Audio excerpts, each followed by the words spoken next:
Research. We are a paranormal team based out of New Jersey, parts of Delaware, Pennsylvania, and New York. We have been in a group for many years. I've personally been in it for 8 years. My name is Roseanne, that's Lisa, Maggie, and Mike. What we're going to do here is kind of give you a little more information about us, what we've done, what we've found. We have about a 20-minute video we'll play, and then afterwards we'll have a Q&A. So if you have any questions, just stay for that, and then we'll analyze this questions. Since 1955, South Jersey Ghost Research has been helping people living in haunted homes or working in haunted buildings.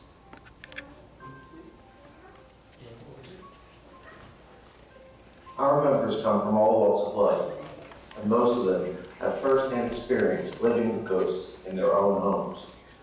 We understand exactly what it's like to live in a haunted house.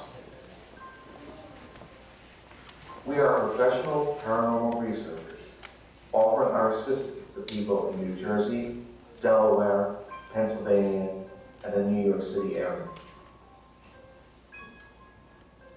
Our goal is to assist anyone who is nervous and afraid about activity in their home or simply curious about who the ghost may be.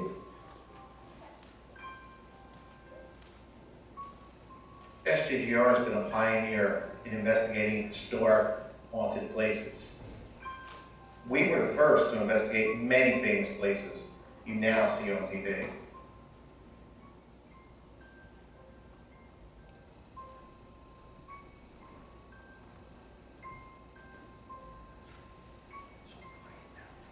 SJGR is one of the few groups that uses the latest in scientific equipment together with psychic investigators. We use this to validate both the scientific and psychic information that we collect. We use all means at our disposal to assist those who contact us for help.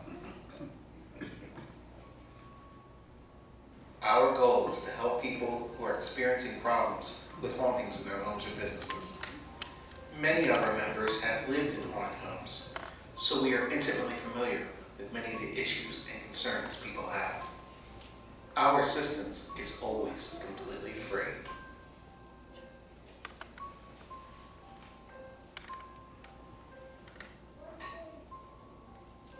SJGR is very active in our community. We help local groups and historical societies with fundraisers and lectures. We also volunteer our time to clean up local cemeteries and overgrown graveyards. I'm Mandy with South Jersey Ghost Research. We're here at Mercer County Historic Cemetery in Trenton, New Jersey. We have a bunch of SJGR trainees out today. We're showing them how to do cemetery cleanup, how to restore fallen down headstones, which is what they're doing right now. We just have a simple upright headstone that was laying flat down the grass, so we're just going to put it back in where it was and give this guy or girl its proper place in the cemetery.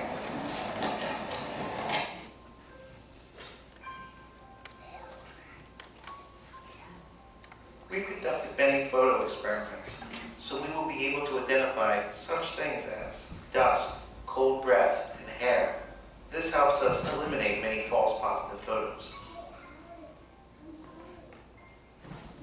Obtaining authentic full-body apparition photos is extremely rare, but in March 2008, SJGR combined digital photography with night vision optics and got some pretty remarkable results. This is a photo taken at the Burlington County Prison Museum. It shows the empty doorway at the top of the stairs to the second floor. The photo was taken using a digital camera mounted behind an infrared night vision scope. In this photo, you can clearly see the semi-transparent outline of a person standing in that same doorway.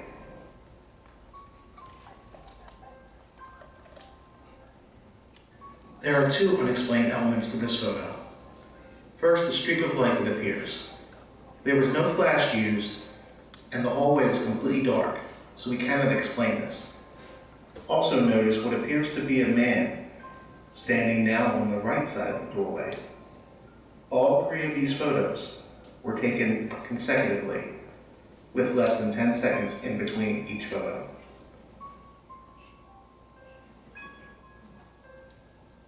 This photo was taken in the Cooperstown Meeting House in Beverly, New Jersey. We used a different night vision scope and a different digital camera. The photo contains what appears to be someone in a hooded robe kneeling in one of the pews. This photo was taken in the locker room of a spa in Delaware. The apparition at the end of the hall is one of the most solid apparitions we've captured since we've started to use the infrared night vision scopes combined with digital cameras.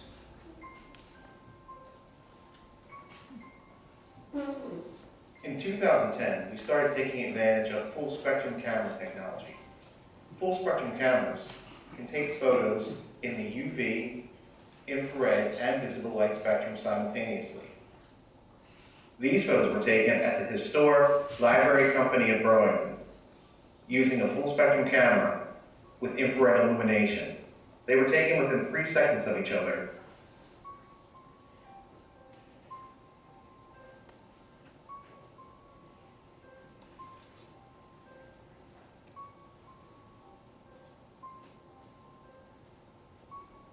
This next set of 3 photos were also taken at the Library Company of Burlington by another investigator 2 months later.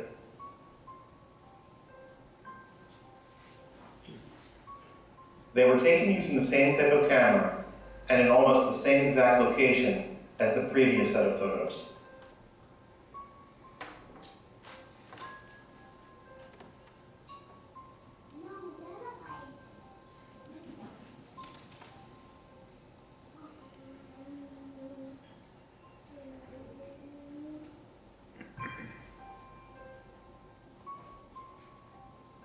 Here's another set of 3 photos taken with the full spectrum camera technology.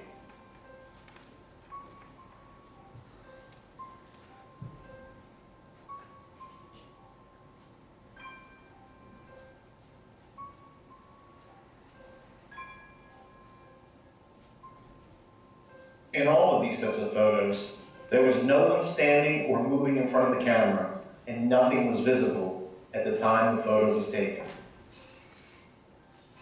In addition to cameras, we use many other pieces of equipment. This is an example of a modern ghost researcher's toolbox.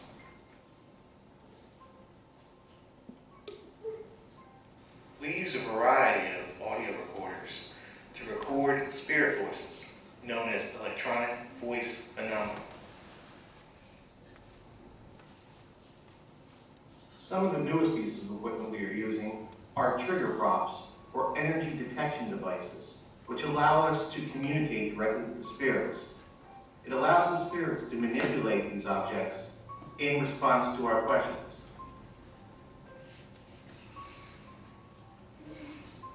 While SJDR spends most of its time helping people in private homes and businesses, we also like to investigate local legends and historic buildings.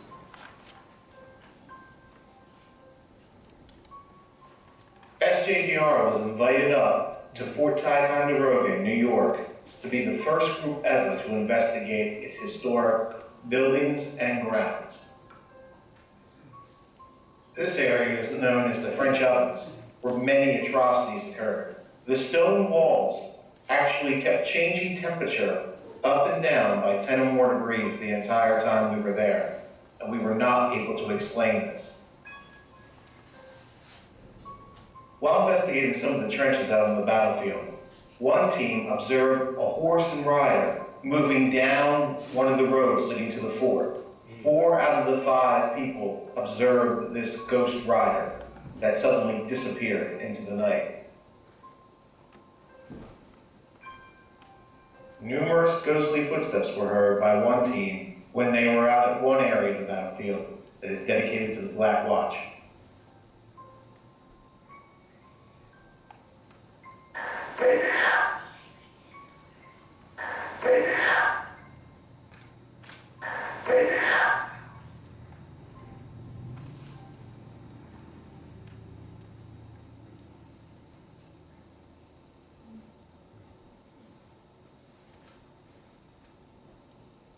Red Bank Battlefield is located along the Delaware River in National Park, New Jersey. It was the location of the Battle of Red Bank in the American Revolution on October 22, 1777. Fort Mercer and its sister fort, Fort Mifflin in Pennsylvania, defended the river and prevented the British from using it for transportation. The fort successfully delayed the British, but in the end were both destroyed and abandoned.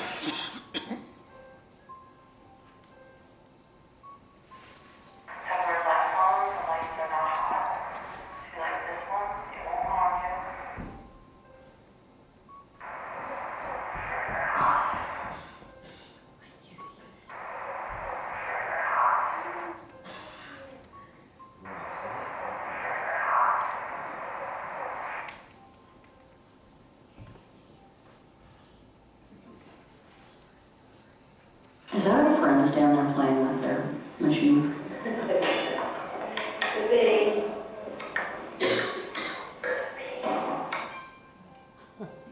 Is our friends down there playing with their machine?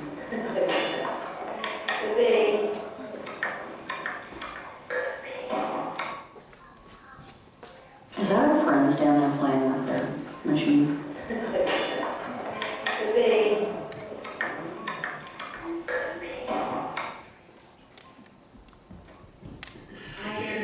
I'm just wondering, do you want us to close that basement door? Would you feel better if the basement door was closed? If you can make that blue light, tell us yes. Okay. All right. We'll close the door.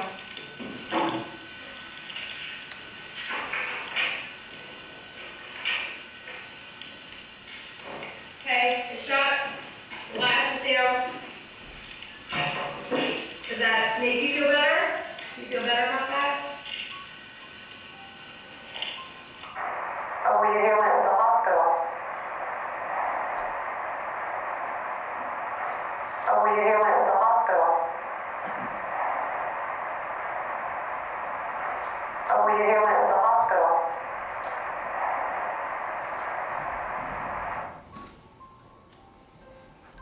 Is there somebody over there by that device?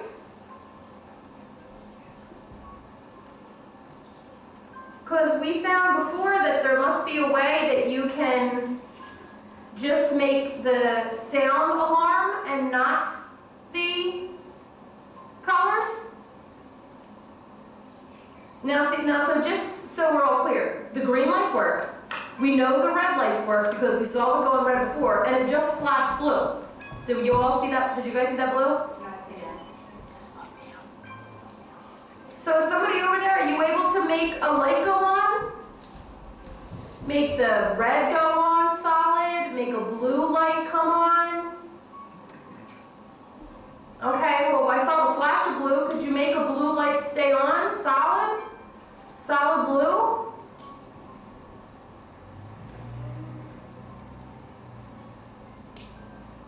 I see you keep trying. Could you try to make that stay on, the blue light?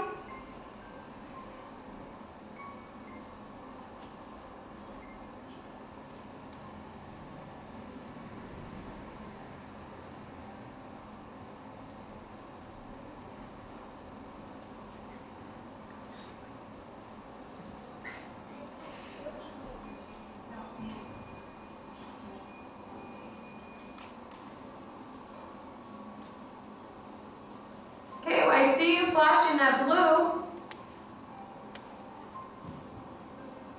Thank you. Very, very much.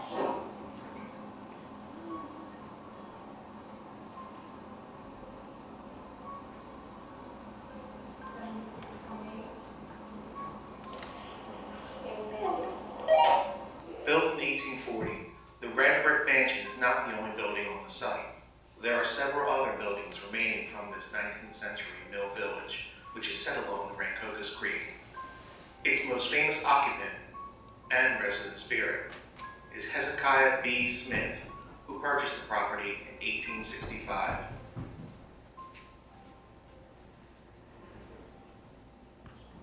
SJGR conducted a 6-month-long investigation of the mansion complex. The buildings that we investigated included the mansion, barn, the old schoolhouse, and the annex. The Smithville Mansion Complex is one of the most haunted sites we have ever investigated.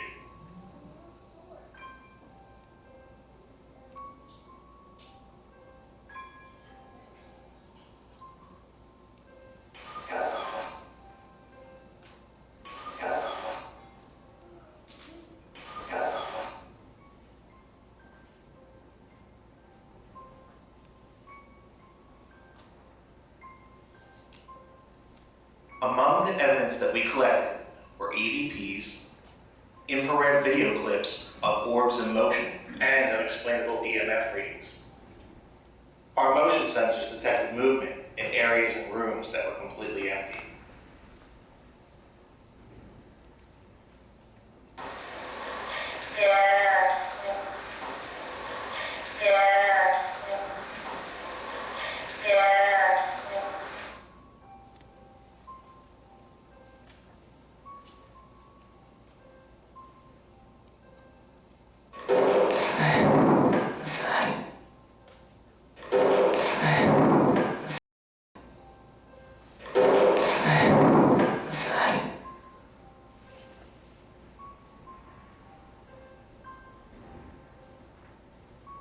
Many psychic impressions were also obtained in the different buildings of Smithville.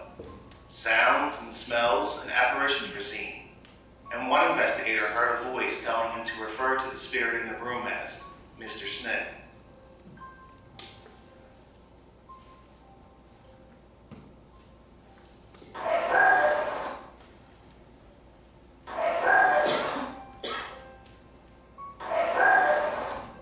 Fort Mifflin was the site of a bloody Revolutionary War battle in November of 1777. It's known as the Fort that Saved America.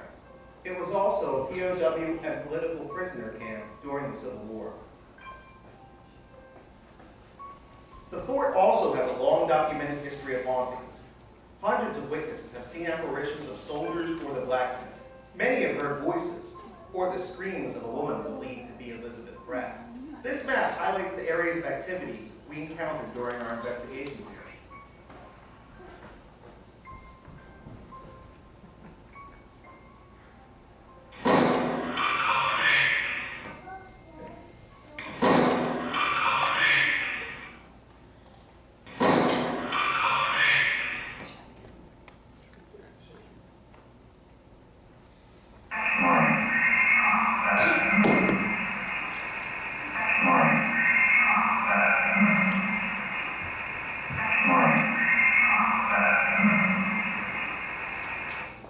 This is a rare photo of an apparition. It was taken in casemate number 5 at random during some attempts to record EVPs. The dark, faceless figure on the left-hand side of the photo matches the descriptions many people have given of one of the resident ghosts.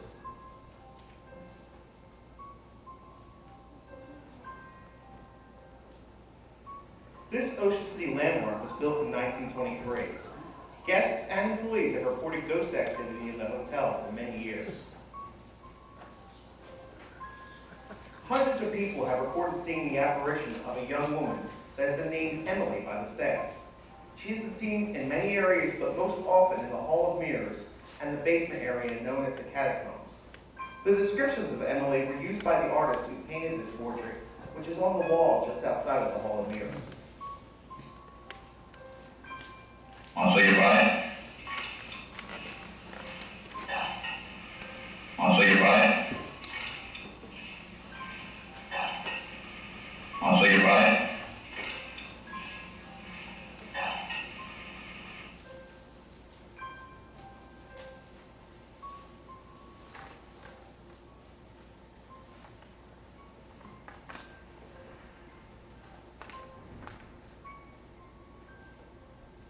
This photo was taken in a ballroom just off the Hall of Mirrors, in which a motion sensor had detected movement in an empty part of the room.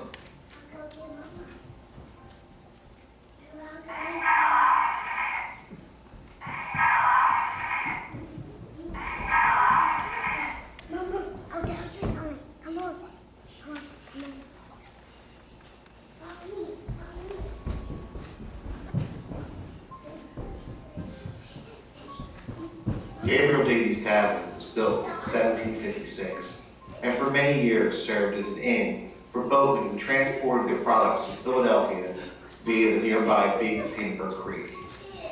There are also reports that it was used as a field hospital during the Revolutionary War.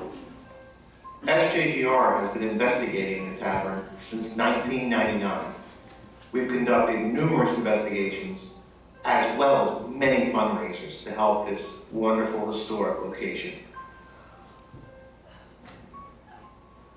The prison was built in 1811 and was designed by the famous architect Robert Mills. It is a large rectangle building made of stone and iron and looks more like a castle from the outside. It was used continuously as a jail until 1966. Since then, local legends spoke of the ghost that inhabited the building. One in particular was the ghost of Joseph Cloud, a convicted murderer who killed his mistress with a leg from a table. He was held in the death row cell, which consisted of an eye hook in the floor, to which he was always chained. He was eventually hanged in the 1850s, but guards and prisoners still reported hearing his moans and chains rattling from that cell. The guards and inmates also reported seeing someone in the empty cell, as well as objects levitating in and near the cell.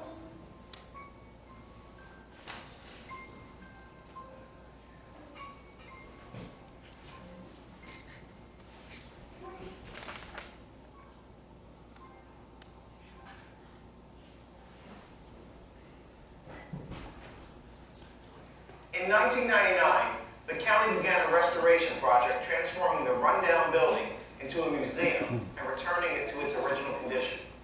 As the work progressed, the construction workers began reporting strange events such as loud noises, voices, and screams coming from various areas of the building. They also reported having their tools disappear when they turned their backs, only to find the missing items in another room or on another floor later on in the day. Eventually, some workers were leaving early so they would not be the last ones left in the building. The county officials decided to contact South Jersey Ghost Research to see if they could verify the claims of the workers and to put their minds at ease.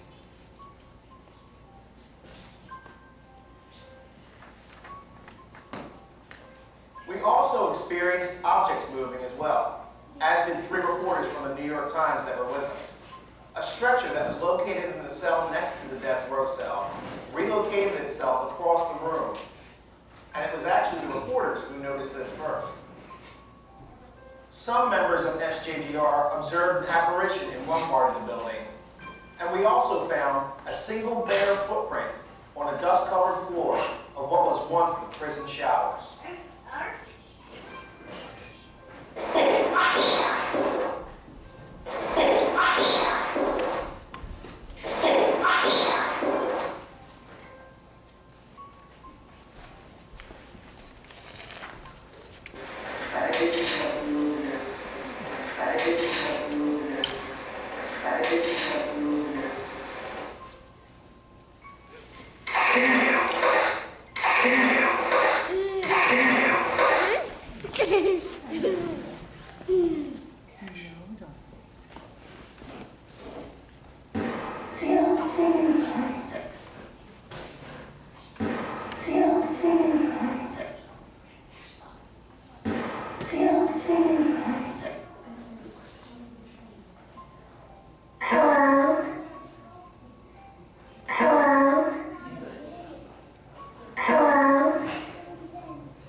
questions first?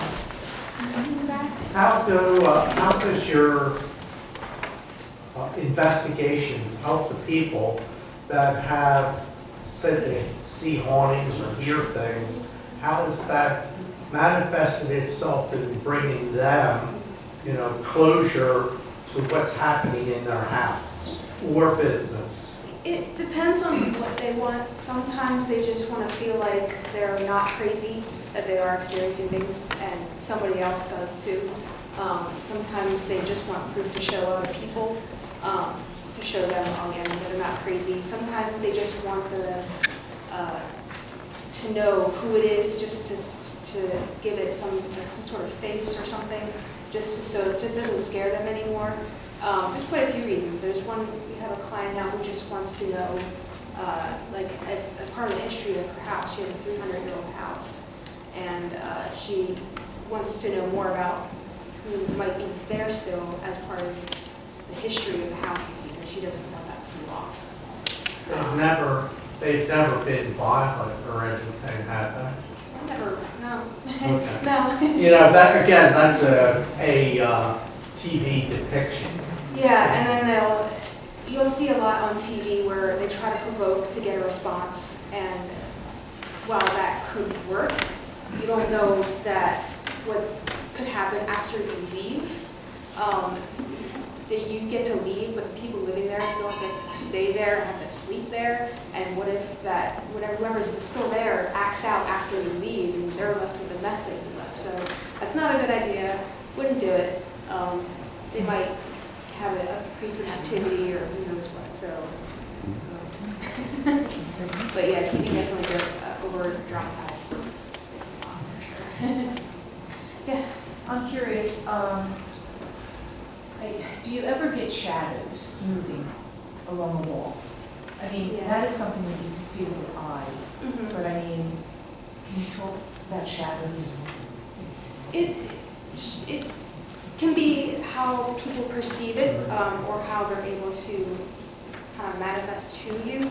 So, I mean, it might not necessarily be how they are, how they look, but how they can at least show how they look or how we see them. Or it could be just the lighting. So it just depends on where you are and what timing. If you're lucky enough to see one, I mean, or unlucky enough, depending on your view. It could be a shadow, it could be a mist, it could be an orb, it could be a full person. So they can appear in many different ways. Now, a lot of times in like the abandoned insane asylums and hospitals, you'll get, people will see what they call crawlers. Those are the ones that actually you'll see with the naked eye will crawl up the wall, the ceiling, and it's a humanoid figure, but that always shows out as a shadow. And it's something to do with that location in particular. So it's interesting. Question. So can you tell us how many houses in Wenonah you've investigated? I don't know. I know the group has been more active in Wenonah, particularly in the past. We've done the cemetery. I know the group before I was in the group, they've done this train station a few times. But as far as the cemetery is the most recent thing. Before that, I'm not entirely sure. We do have some clips, some small pieces of evidence from the cemetery if anybody was interested in seeing it. There was a set of photos, a video, and a few EVPs as well. If there's time, we can put that on.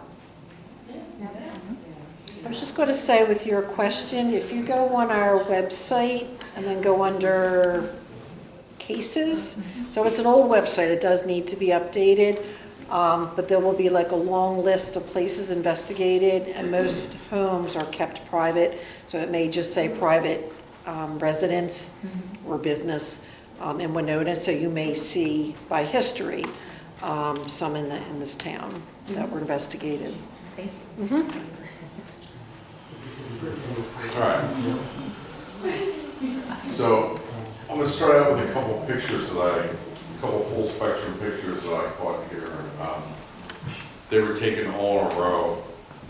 Always take 3 photos in a row, so they're all taken within like a second of each other. Even less than that. It's like boom, boom, boom. Start out with the first one here. Unfortunately, they're slightly out of order, so I can't show you exactly what I want to show you, but I'll try. If you look in that bottom right-hand corner, well, there's Maggie there. If you look in that bottom right-hand corner, when I go to the third image here, or even in the second one, you can see it. It gets a little darker. See how it's, if you watch the bottom right-hand corner, see it gets a little darker in that corner. And there's also this anomaly here that is next to Maggie, which I guess you would call that a light rod. But also, if I go to this third image, there's something over here. It's hard to see because now they're out of order, but you can see it you can see it better when they're in proper order. But there's something over here as well that moves.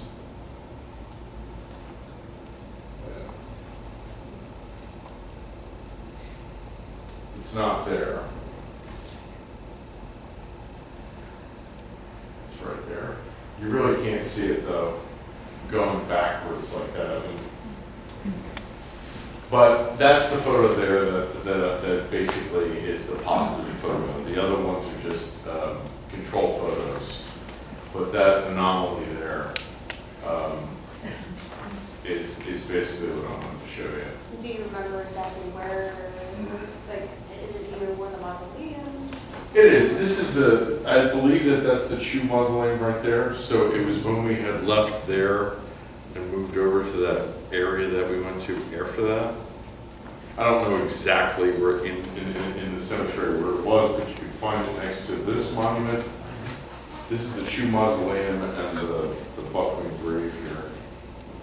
So what I can mention is that I kind of handpicked a grave site of, I believe it's Robert Koch, because he had a Masonic symbol on his marker, and then there was a flag next to him. That tends to be a preference of mine sometimes. So I'm videotaping, I'm recording, have equipment set up in front of his grave site. I actually have my own Masonic, like a charm that I use, and then I had a military medal. So when Mike had shown the photo, and I asked what time it was, and he said 9:28, and so I started videotaping in that area at 9:27. So we were getting equipment hits around that time. Now, it's compelling, it's interesting, the same with, is that a light rod or what is that? But it is pretty interesting, that the timing there, and then my getting some equipment hits, and then with Mike's positive photo there. Sometimes we're just never going to be 100% sure, but it's compelling or interesting, and we do ask the group or the team, for their opinion. Especially if we get like whispers or voices, because sometimes we agree on things and then sometimes we hear something totally different, which can be frustrating, but because we know we hear something. And this only appears in one of the photos. The other 2 photos, it's not there. Like I said, this area gets a little dark before that appears, but this thing is not in any of the other photos. Could the darkness over the cloud cover with the moon? I don't know. It actually could be my finger So I'm saying, blocking the light. It could. I don't know, but it's just something that I noticed, and I flip through these really quickly when I review them, and I look for differences. And if you look over here, there's definitely a difference in the darkness between that and that. It's a little darker over here. Well, didn't you have this on a tripod? I did. So I don't think it was my finger. So it is a little odd that, I'm I'm not saying that it's like a shadow, but see how it lightens up there in the bottom right-hand corner, and then it gets a little darker up there, so. I don't know, I mean, it's just something that I noticed, can't really necessarily say what it is, but. And it's interesting that it happens also on this side, which is where this anomaly appears, so. What did you call those? Call what? The rod, light rod? Light rod? Is that officially a name to this? Is it what? I'm asking you, what is a light rod? Is that something that's known or has been documented? It's something that is documented in photos, or. That's what I mean. Yeah. It's like a paranormal term, right? And it can come in different forms, and because of how it's shaped, that's why we're using that term. How did you go and decide that you wanted to go to Wenonah Cemetery? Well, the group in the past has been there many times, and our co-director wanted to kind of go back there, and it's been a long time, and kind of go back there and see, you know, kind of like for old time's sake, so he just kind of asked to do it. And it's good to get a team out every once in a while to just, you know, have some training and things like that. And then everybody else was curious as well. That co-director is Dave, who, isn't he called it he thinks it's one of the more active cemeteries he's ever investigated. Have you ever worked with mediums? With people that are psychic or have that ability to communicate? Oh, Yeah, we believe that everybody has that gift, so we don't label any one particular person as our psychic or our medium. We encourage everybody to kind of try to open up and try to feel what they feel or anything like that. So yes. So what's next, is your stuff? The next one, I think, is your video. So this one has a couple pieces of equipment activated. One of them is this piece of equipment here, which is a trip wire. This detects electromagnetic fields, which basically is given off by any electronic device. Cell phones will light it up if they're close enough. And these were lighting up in the middle of the cemetery for a reason we don't really know. And we also had one of those little light up cat balls that would if the light lights up and flickers. That was going off by itself also, so you'll see both. And it'll play music and change colors. Start video 823.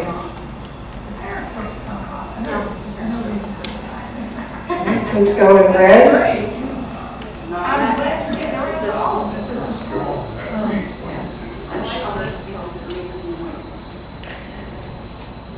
That's awesome.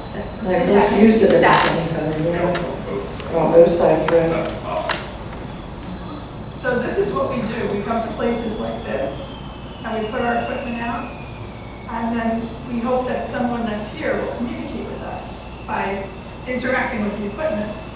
Because we can't see you, and we usually can't hear you, although sometimes we can. Now yellow, couple prongs. Still red and green. Yep, 24. I feel like they're going around and not equally dark. You know? Green and yellow to yellow.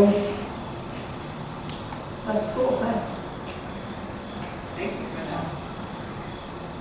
Hopefully it's fun to have someone interact with you instead of just stand here and talk at you. Oh, thanks. Wow, thank That you, was very sir. nice. So that could be an indication that somebody walked by it. So we should try to give him some space, assuming it's John. If it was John, Cat balls. there you go. 824. So that's the cat ball. You don't even get to explain the equipment, it starts going on. Yeah, thank you. Isn't that cool? That one's bright, right? You want the colors? Yeah, it's probably pretty dull in here, huh? There's hardly any color in the cemetery. Can you show us your favorite color on the string of lights?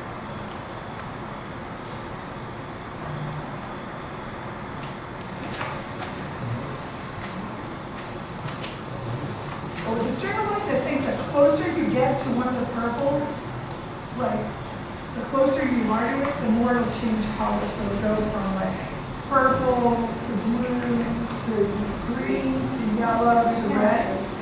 Like the cat bowl though. 25, the cat balls again?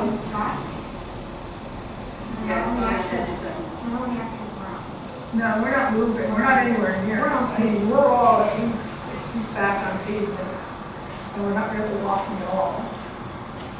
So thank you for that. The only problem with that one is that it stays on too long. Yeah. Because I wanted to ask you. 26 again, cat ball? Okay. So you hear me and all of us when we do these, we're giving the time something is occurring and then describing what is happening. So most of it is for purposes of doing our reports, so we document everything, but also saying it out loud because that's kind of part of our communication with whoever might be there. Even acknowledging, hey, you see us get excited, you know, when you turn this green or you light up the cat wall or whatever it might be. So that's just part of the, the interaction and trying to elicit something. Sometimes we do shorter clips. This one I decided to make a little longer because it was kind of just a sequence, something kept occurring over a couple of minutes. That was our first pit stop. So that was by mausoleum near John Patterson. And it was, I think it was Lieutenant John Patterson. So it was pretty interesting. What's the minimum amount of time that you have to be at a location to have what you would consider like a quality research session? We usually stay around 3 to 4 hours, but sometimes longer. Yeah, it depends entirely on, how long we're expected to stay, or if stuff like this is happening, we might stay a little longer. Like this particular spot, I think we sat here for an hour because the equipment was lighting up. Other places we might stay maybe 20 minutes and then move on. But all in all, for the entire place, would be around 3 or 4 hours normally. Yeah. Did you say that was the Chew Mausoleum, next to the Chew Mausoleum? The other one. The photo was. This is next to Lieutenant John Patterson's mausoleum. Or his marker was on the ground, but I don't know if he was actually in the mausoleum or if... Yeah, we didn't actually go to Yeah. Patterson. Yeah. I'm glad you got that because I was actually recording this too, and it didn't record. Now this is. I have a recording of this. I have a shorter clip of the beginning, but you said it wouldn't record. It didn't like your video file, yeah. This is being seen by the camera. Can anybody with the naked eye see it? Oh yeah, you can see this with the naked eye. You mean the equipment? What do you mean? No, This the blinking and all that. You're recording it, and the camera is recording it. But if you were next to the person with the camera, would they be able to observe this? Yeah. Yep. Oh, really? Yeah. So is this on? So this, you'll see they'll light up just like this is right here. This is your crazy device here. Is that the cat Oh, hole? that's why. Is that what you're calling the cat hole? No, this is. This was the first thing I put up in the video. I think a cat ball literally is like one of those cat See, balls. There's toys Kind for of like cats. that. This went around a whole lot slower, but this detects travel static. So if you're going to run your feet on the ground, it's going to hers makes noise, so it's easy to see. But we'll use this to try and say, hey, maybe can you light up like the green light, or can you light up the peg closest to like Mike, and we'll get reactions that way. So this is a pretty unique piece of equipment to use. The cat ball was the second thing that lit up. It's an actual just it's an actual cat toy. And if they bat it, it lights up with the colors. So it's something cheap and inexpensive we can use as, you know, something, can you touch the ball and we'll know if somebody touched it and it lights up. And we were sitting back, probably us here to the opposite end of that table on concrete, so we knew it wasn't anyone else. So you're saying touch? Was that? I'm just curious, because you said, like, can you touch that? So are you then assuming that these ghosts have some sort of substance? We can't hurt to try. You're not sure, but I said, can you touch it? And we see if something happens, then yeah. And the cat balls only light up if you move it. So if a vibration like is hard enough to make it move, or you know, something touches it.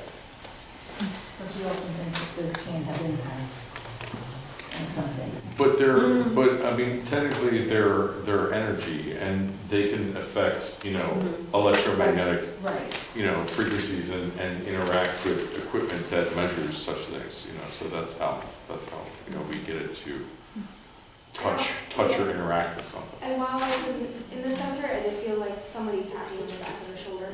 So I mean, if they could possibly do that, then I would think they could possibly maybe I've heard that before. Shift it a little bit, yeah. So what is that? Like what, obviously I see a phone there. One last question. Oh yeah, this is fine. This, when we set it, it has to reset to discharge the current static. So that's why I did that then. But then after that, it's good. And then we can start using it. So if I were to, you know, run my feet on the carpet and not have to do it. Do you each have your preferred pieces of equipment that you think, you know, you enjoy working with or get the best results from? And what are they? I think every investigator has their piece of equipment that they like the most. Like I love the REM pod and the cat balls. Like they're like my favorite, because I know you actually have it. The energy has to go there. And plus I like the REM pod a lot because you can leave it in a room and walk away and you can hear it from another room. You don't have to sit there and watch it. That's the REM pod right there. Yeah, this one's mine, is the REM pod. So it generates an electromagnetic field around the antenna, so that you can ask them to touch it and it'll light up and make sounds. And it's a good piece for like if you're in another room and it lights up, you'll hear it. And another way I use it is to communicate. They can light up, you know, red for yes, or red for no, and green for yes for answering questions. And I've gotten results with that also. So I like this one. Plus it's here in this company. Just a quick question about the devices. So like the difference between using these devices and then just like coming into a space and saying to the ghost in the room, like giving them a directive, like can you turn on the light switch or can you knock on the door? The difference between these devices is they're picking up from an electromagnetic field, so they're not relying on them to like just take a directive where it requires the weight of the body.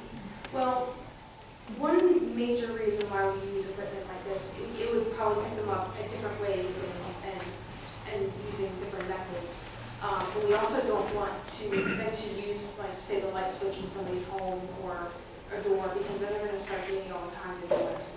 We don't want them to increase the activity while they're there. So if we direct the activity towards our equipment, then there's less likely to act But we like to experiment with methods of trying to get them to see which one works best.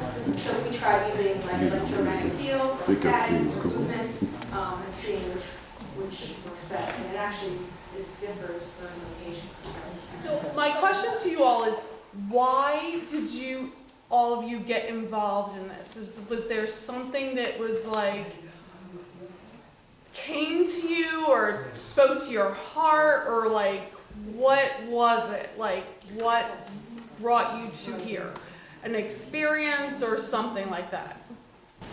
I actually just found it as like a calling. I started watching the shows, which is probably not the best way to start, but that's how I started, and I just felt like I got really into it. And then, funnily enough, activities started happening in my home, and I'm like, well, good, I'm getting experience, but not really the best kind. So then, I'm going to join the group. I actually tried to join the group before I was,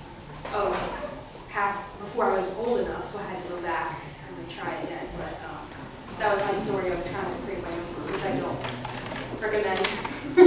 Just join one that's already done. What about you guys? I think everyone has their different reasons. I've always been fascinated with it because I've been able to see spirits since I was like 3 or 4 years old.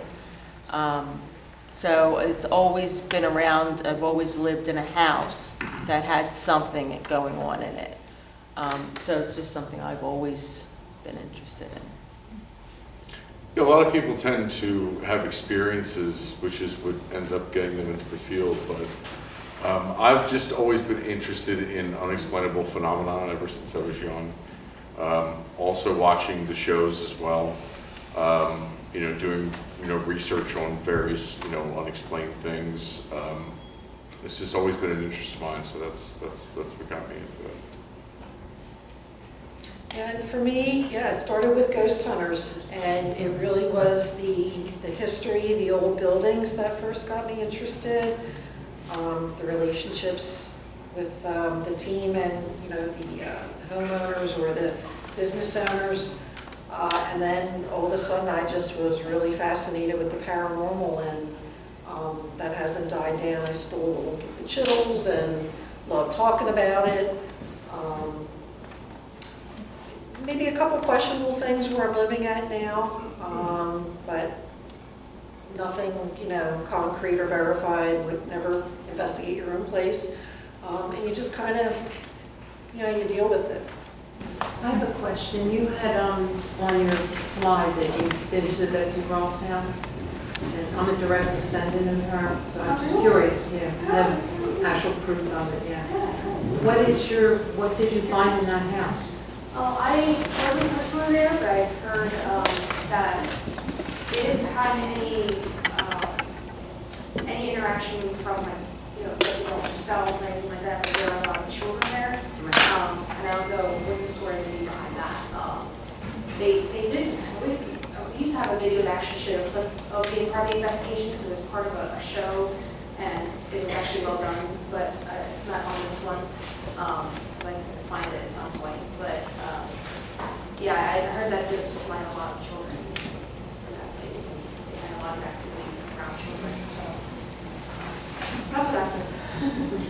It is on our radar to hopefully go back there, and I know that they've been running some paranormal tours, so they're kind of recognizing it or taking advantage of bringing the public in and educating. It's a different way of doing it, a unique way, but that's part of what we do when we bring people in, because they're learning the history separately from what we do, and then also being able to do paranormal and investigate. So, curious why you said don't investigate your own place. Don't. Right. Because then you're giving it attention. Okay. And if you give it attention, it's Oh, going to as the start owner? then one is seeking attention from you when you're not giving it attention.